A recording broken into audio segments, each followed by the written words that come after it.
man, are we in a currency war today? Another thing that Jim said was that, the avalanche is all it needs, that last snowflake. And then what happened after 2008, what they did was they kept dropping interest rates like this, but the debt went up like this. And then we had crypto invented in between that time.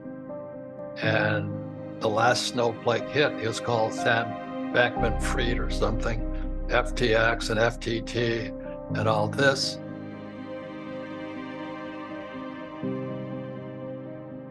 So we're going to do, what do you see in 2023?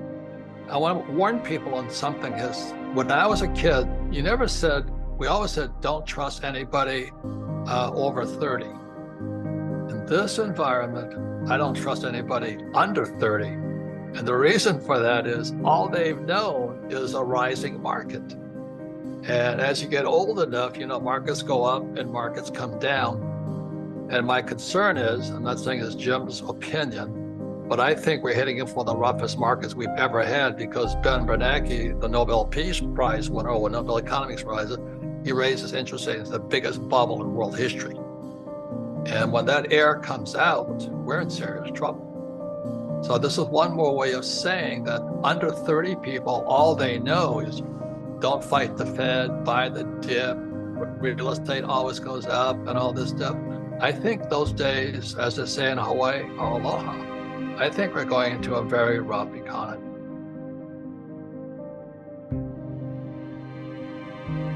Global recessions where everybody is declining are rare, and that's what's happening. And that's what we had in 2008. So the U.S. is heading for one. Japan's in a recession. Europe's in a recession. China's in a recession. India's, having some tough times. And a lot of this is dollar related. All the other countries, I mentioned Switzerland, India, China, Japan have all seen their U.S. dollar reserves go down, and everyone's like, "Oh, they hate the dollar. They're dumping the dollar." No, it's the opposite. They don't have enough dollars, so they're selling treasuries to get dollars to bail out their own banks because there's a dollar shortage. So the fact that you see those dollar reserves coming down does not mean that they hate the dollar. It means that they need dollars, that they're short of dollars, and they're so desperate that they are selling treasury securities to get dollars to bail out their own banking systems. If you're under 50, you've never seen some of the bear markets, something like the Great Depression or even 1987, the stock market dropped. 1987, it wasn't 22% in a week or a month or a year, it was one day. So if you're say younger than a certain age, and it's way over 30, you've never seen anything like that. I've seen some of it. And one footnote I would drop is that you said people haven't seen these kind of market crashes. Well, not the Great Depression, that's for sure, but they have seen market crashes, but they've also seen it come back every single time. And that's what's different. So yeah, we got through 1998, we got through the dot-com crash, we got through 2008, we got through 2020 and COVID. There's actually a good size market drawdown in 2018 between October 1st, 2018 and Christmas Eve, what I call the Christmas Eve massacre.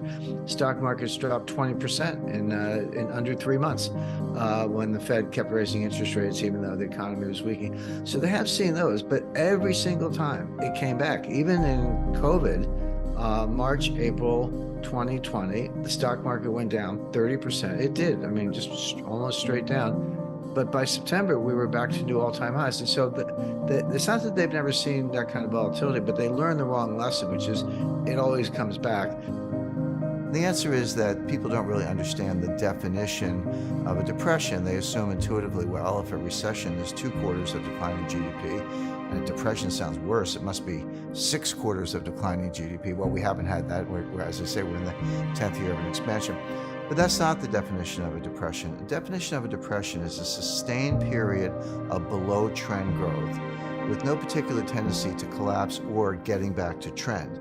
In other words, if trend growth, I'll use the United States, but you can apply this more broadly to the world.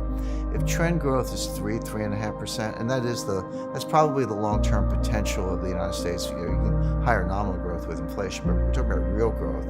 If trend is 3.5, and you're running at 2, that gap between say 3.5 and 2, that's depressed growth. So yes, you have growth, you're not in a technical recession, but you're in a depression because you're not getting back to that trend.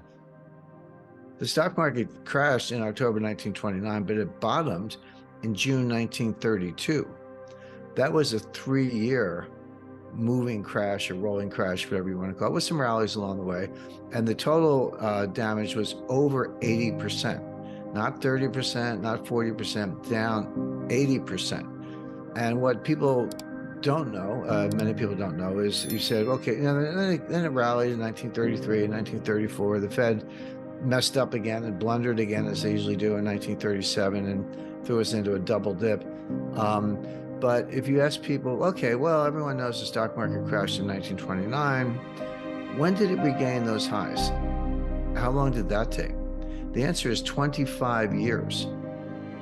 We've left $5 trillion of potential growth on the table. That's the output gap or the growth gap, the difference between depressed growth and trend growth. That's how much wealth has been lost because of this depressed growth. By the way, that definition I gave, a sustained period of below trend growth, that's not my definition. John Maynard Keynes came up with that definition in the 1930s. It was good enough for him, it's good enough for me. I think it's accurate, but being objective, using the numbers I mentioned, we're in a depression, we're going to stay that way. The point is, you need to be prepared for things like that. And no one alive, but very few people alive have seen anything like that. So that's I think that's the right framework to put it in. And if you say, well, what if we had another market crash right now? We'll talk about reasons why in a second. Why couldn't the Fed just come right back in and print some more money and do the same thing over again and bail out the new failures, whoever they may be, whether it's, I call them Sam Bankman fraud, not Sam Bankman free, but there's you can just kind of keep bailing things out. Why not do it again? What's the big deal? Well, the answer is each bailout is bigger than the one before. And this is the thing that the markets and investors are not ready for. Inflation is going to come down fast. There's even some danger of deflation and a major U.S. recession in 2023, and no one's ready for that. I mean, people talk about recession, but it's going to be worse than they think. $9 trillion of QE didn't do any good. I mean, how does the Fed do QE? They buy bonds from banks, give the money to the banks, and the banks give it back to the Fed as excess reserves. What does that do for the economy? Nothing. Zero rates, again, it doesn't work. They don't have the tools.